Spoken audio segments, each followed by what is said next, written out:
Bueno, Gracias. equipo, les presento a Nicolás Stiga. Con él Ah, vamos a grabar perfecto. hoy. Bueno, gracias.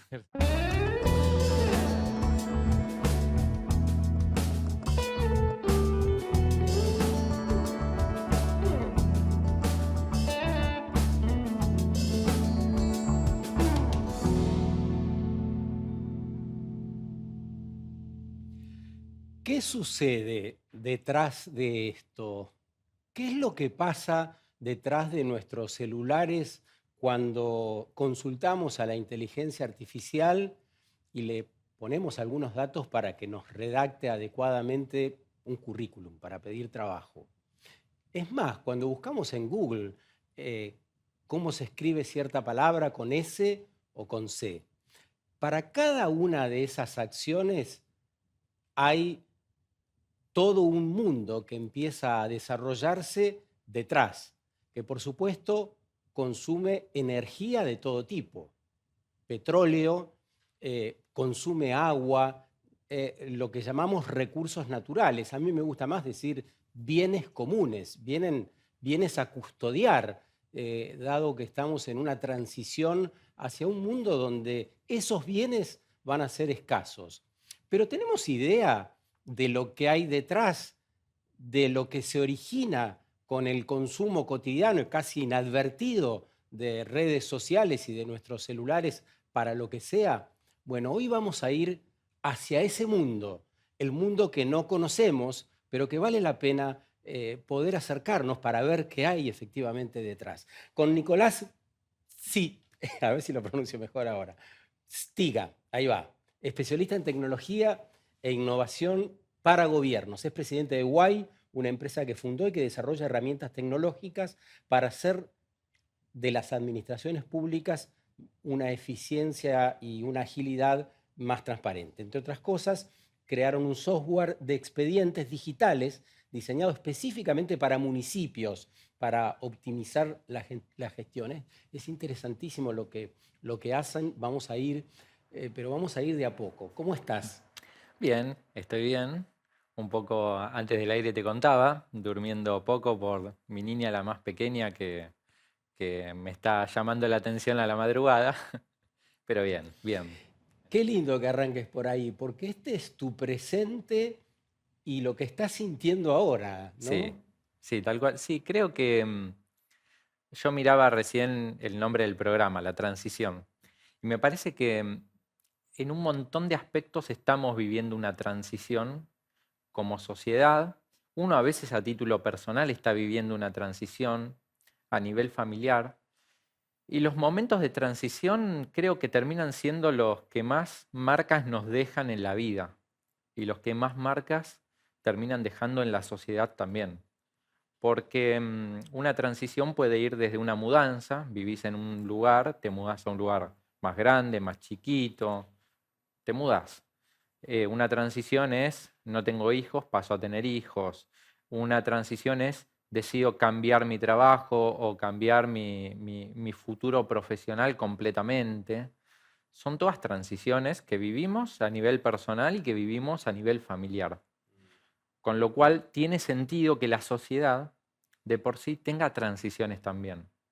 De la misma manera las organizaciones, de la misma manera las empresas tienen sus transiciones, las organizaciones en general, los gobiernos tienen sus transiciones, y son los momentos que más nos marcan. Entonces creo que es importantísimo prestarles atención, preguntarnos cómo lo vamos a sobrellevar, preguntarnos cómo nos va a impactar desde lo positivo, desde lo negativo, desde lo neutral, lo que simplemente nos va a generar un cambio, con lo cual enhorabuena que estemos hablando justamente de la transición. Es un buen comienzo porque, como lo planteás, a mí me aparece la palabra aprendizajes, ¿no?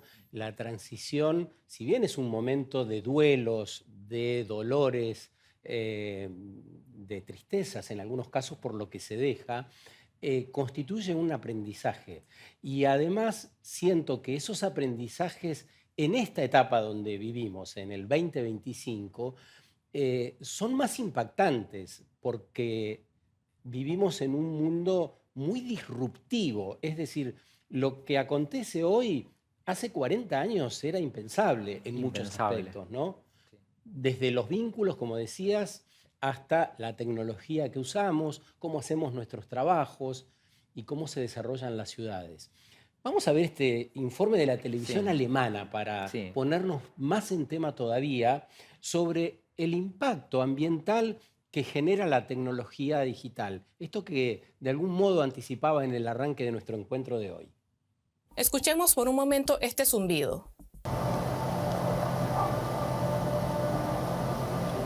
Los residentes de Chandler, Arizona, lo escuchan 24 horas al día. Es el sonido de un centro de datos procesando miles de millones de pedidos que recibe a lo largo del día. Piensen en la IA como un cerebro y los centros de datos son como el cuerpo que sostiene a ese cerebro para que trabaje. Hay más de 8.000 centros de datos en todo el mundo.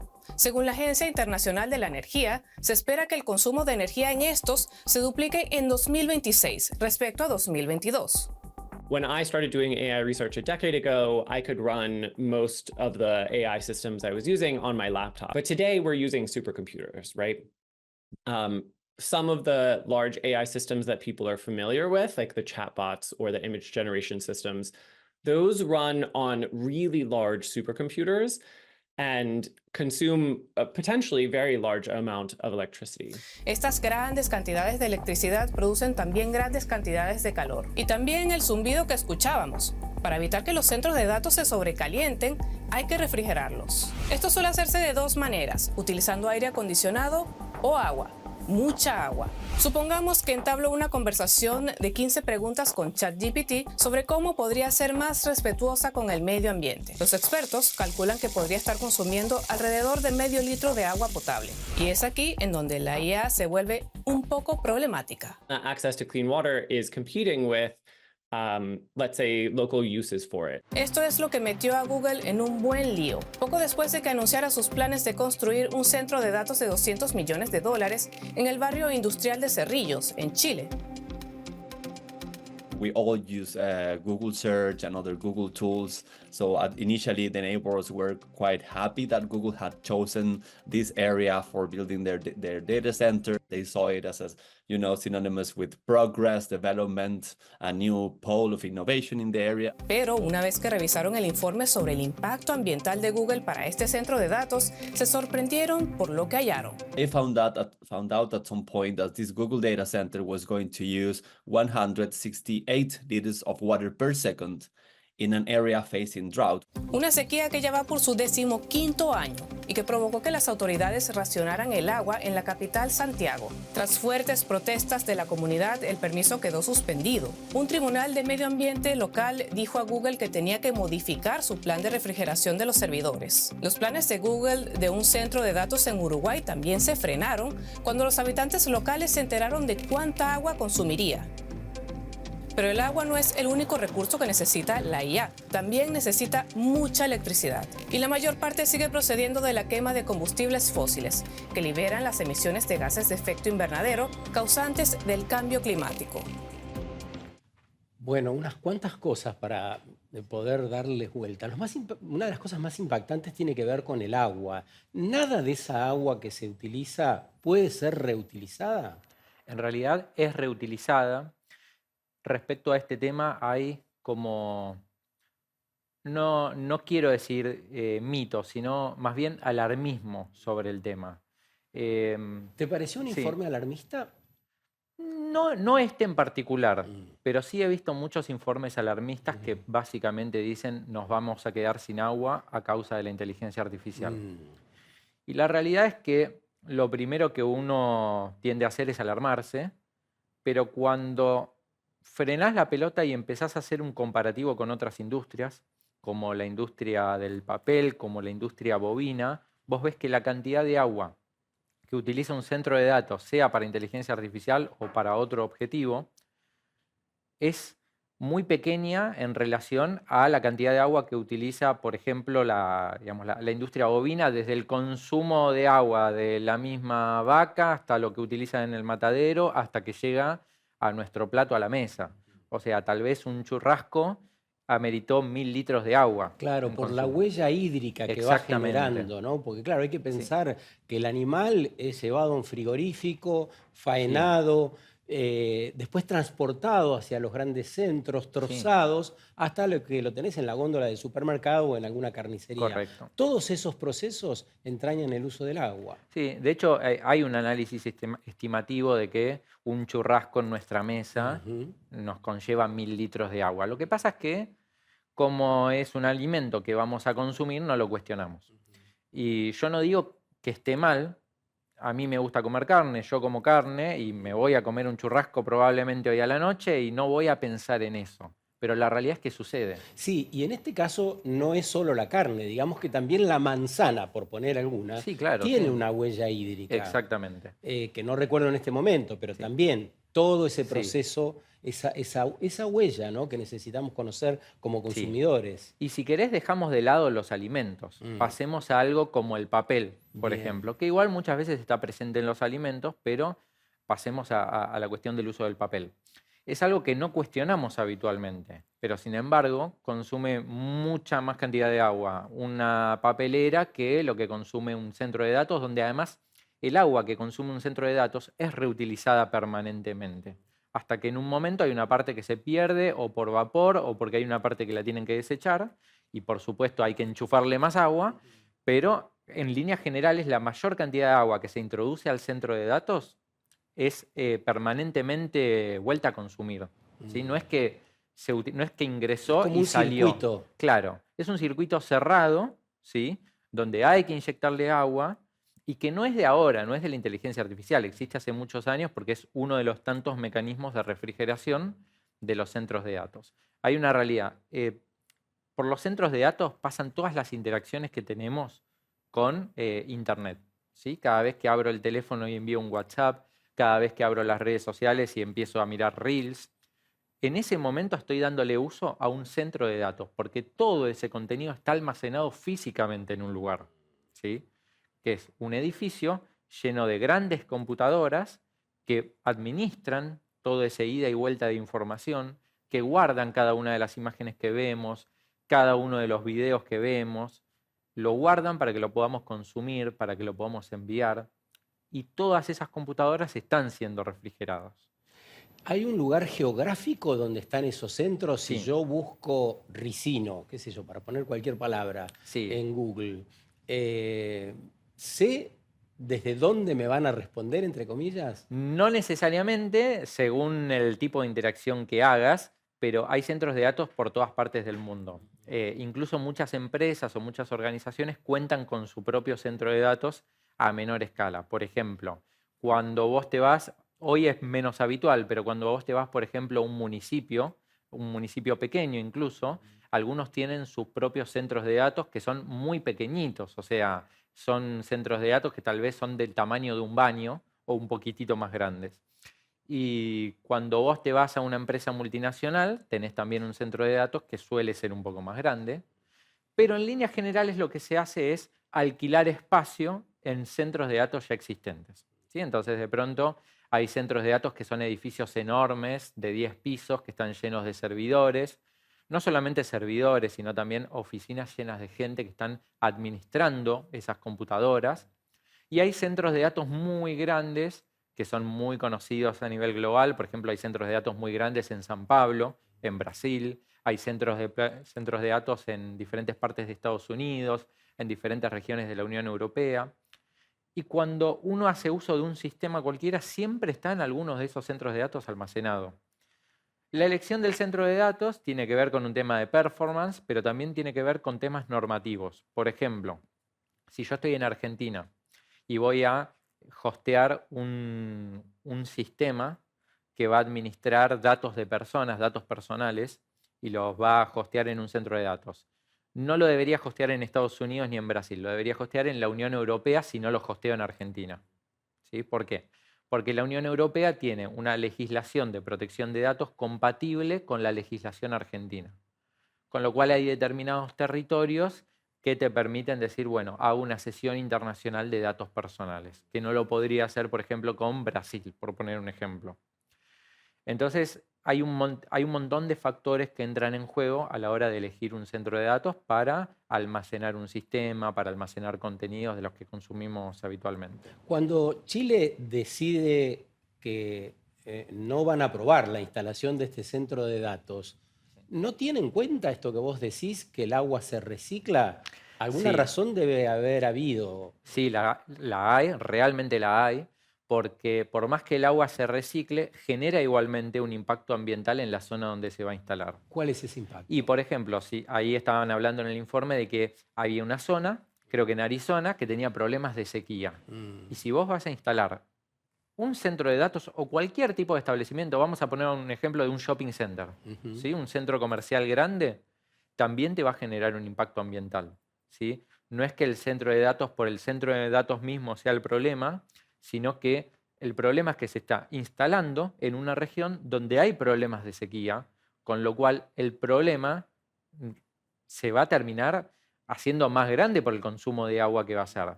El consumo de agua comparado con otra industria es pequeño, sí, es verdad, pero no significa que no vaya a generar un impacto ambiental. Claro. Entonces, sí lo va a generar de la misma manera que lo generaría un centro comercial, pero tal vez si se instala un centro comercial no lo cuestionan. Aunque cuando hay problemas de sequía en una región, yo creo que ahí sí lo van a cuestionar, ¿no? O sea, me parece que hay que analizar cada caso en particular. Que el consumo de agua sea más bajo que en otras industrias no significa que no exista y no significa que no genere un impacto ambiental. De la misma manera que, por supuesto, generan impactos positivos en la construcción de empleo. O sea, hay que analizar todo, ¿no? Ahora, si tener más cantidad de empleos en una región hace que el problema de sequía sea más grave y que no exista ningún plan para poder resolverlo, estoy en un problema. Con lo cual, ahí entran en juego los informes de impacto ambiental, pero sea un centro de datos o sea cualquier otro tipo de establecimiento. Lo que pasa es que creo que estamos en una época donde obviamente la inteligencia artificial es tan disruptiva, viene a romper tantas cosas y a rearmar tantas otras, que nos genera miedo porque estamos viviendo una enorme transición. Entonces, cuando vemos que un data center que está pensado para instalar, para almacenar sistemas que utilizan inteligencia artificial, se va a instalar en una región y de movida nos genera una alarma. Por lo menos nos preguntamos, che, ¿qué va a pasar con esto? Lo que estamos tratando de ver con Nicolás es cuál es la naturaleza de aquellos dispositivos o herramientas que utilizamos ya en el plano tecnológico. Y fíjense qué difícil que es poder imaginarse todo esto que está detrás, porque me atrevo a decir que muy pocas personas que están ahora viéndonos, parte de nosotros, no teníamos ni idea de la cantidad de agua que puede consumir un churrasco que comemos todos los días, una manzana o cualquier bien y servicio el que se les ocurra imaginar. Entonces, la idea es conocer, saber, para después, como decía Nicolás, poder hacer ese costo-beneficio que la humanidad va a tener que empezar a hacer con absolutamente todos sus consumos. Porque, a ver si coincidís, Nicolás, el modo de consumir se ha tornado cancerígeno. Uf. Insostenible además con el tiempo. Ahí es donde digo, vos hacías mención al costo y beneficio, que me parece que lo tenemos que evaluar en todos los aspectos, ¿no? Yo tomo a la inteligencia artificial como lo más disruptivo que hemos vivido en los últimos tiempos, porque nos va a generar un cambio enorme, una transición en un montón de aspectos, por ejemplo, en el aspecto laboral, ¿sí? Y creo que en todo uno tiene que evaluar costo-beneficio. La inteligencia artificial tiene un costo y va a seguir teniendo un costo. También tenemos que tener en consideración que la inteligencia artificial no va a desaparecer, llegó para quedarse. El tema es cómo la consumimos y cómo la producimos. Y sobre eso creo que tenemos que trabajar. Acá hay una responsabilidad enorme de las grandes compañías tecnológicas como Google, como Microsoft, como Amazon, en poder desarrollar mecanismos de refrigeración para los centros de datos que sean sustentables. Pero por otro lado, también hay una responsabilidad de todos nosotros de utilizar a la inteligencia artificial con fines realmente productivos y que mejoren la calidad de vida de las personas, ¿sí? ¿Qué quiero decir con esto? Si yo veo diferentes análisis que hay dando vueltas de diferentes universidades, de diferentes fundaciones, cada vez más los adolescentes le confían cosas personales a un chatbot que funciona con inteligencia artificial. Y eso es un problema. Eso creo que va a ser un verdadero problema. Y creo que lo está haciendo. Entonces, ahí hay una responsabilidad, digo, de todos de entender que vamos a utilizar la inteligencia artificial para mejorar nuestro desempeño en un montón de trabajos. Los programadores, por ejemplo, van a ver una mejora sustancial en su trabajo y en su calidad de vida, porque lo que antes les llevaba un mes, ahora tal vez les lleva 20 minutos o una hora, y eso efectivamente es así, con lo cual va a ser positivo desde un montón de lugares. Pero también en términos de empleo, por ejemplo, hay muchos empleos o muchos trabajos, muchos roles que son repetitivos o que son mecánicos, como el otro día hablábamos del rol del peajista que tiene que recibir efectivo y abrir una barrera. Ese es un rol que va a ser reemplazado ni siquiera por la inteligencia artificial, por la tecnología va a ser reemplazado. Ahora, Ahí hay sí, también un costo, que es el que alguien que se queda desempleado, sí, pero un beneficio, porque si esa persona puede conseguir, o se le, digamos, la organización que nos damos sí, le puede garantizar otro trabajo, va a dejar de hacer una tarea alienante, que es esta sí, cosa repetitiva. O qué sí, sé yo, o el señor que se carga media res del camión para llegar a la carnicería y se rompe la espalda, ¿no? sí, Hay trabajos que no son ya aceptables. sí. El tema es el tiempo, Sergio, porque mira, hay diferentes informes. Por ejemplo, hay un informe muy importante del Banco Mundial que salió a principios de este año que dice que la llegada de la inteligencia artificial y otras tecnologías emergentes va a generar más puestos de trabajo de los que va a eliminar. El problema es la transición, justamente. ¿Por qué? Porque no va a generar esa misma cantidad de puestos de trabajo nuevos al mismo tiempo que va a eliminar los otros. Claro. Y falta en el medio la capacitación también para Exactamente, esos nuevos trabajos. tal cual. Entonces, lo que digo es, hace poco tiempo ando mucho en auto por la ruta, Ujú, pasaba por un peaje y veía un cartel que decía 500 trabajadores nos vamos a quedar sin trabajo porque nos van a reemplazar por tecnología. ujú. ¿Sí? Y el cartel estaba a modo de protesta, no recuerdo si contra la empresa, contra el gobierno, no me acuerdo. Y ahí mi cuestionamiento es ni a la empresa, ni al trabajador, ni al gobierno. Mi cuestionamiento es al sindicato, que se supone que tiene que cumplir un rol de defender los derechos de esas personas. El sindicato no sabía que estaba representando a un montón de personas que tienen un rol meramente repetitivo y que tarde o temprano iba a ser reemplazado no por la inteligencia artificial, por una tecnología súper básica. Y no formó a esas personas, no les dio un plan de capacitación, no se ocupó de decirles, gente, miren, probablemente de acá a 10 años este puesto de trabajo no exista más, así que vamos a empezar un proceso de formación. Porque todos esos empleados le pagaron al sindicato durante todos esos años. Y esto no es una acusación a ese sindicato en particular, digo, es algo que está pasando. Nos vamos a ir a la pausa ahora porque es tiempo, pero lo que nos está invitando a pensar Nicolás tiene que ver con algo que venimos tratando transversalmente en estas 100 conversaciones. El liderazgo y el rol de esos liderazgos. Él nos habla hoy, por primera vez en este ciclo, de los sindicatos. Cómo necesitan pensar el tiempo que vivimos ocupándose y desde un lugar diferente. Ya no alcanza con solo defender el derecho de los trabajadores.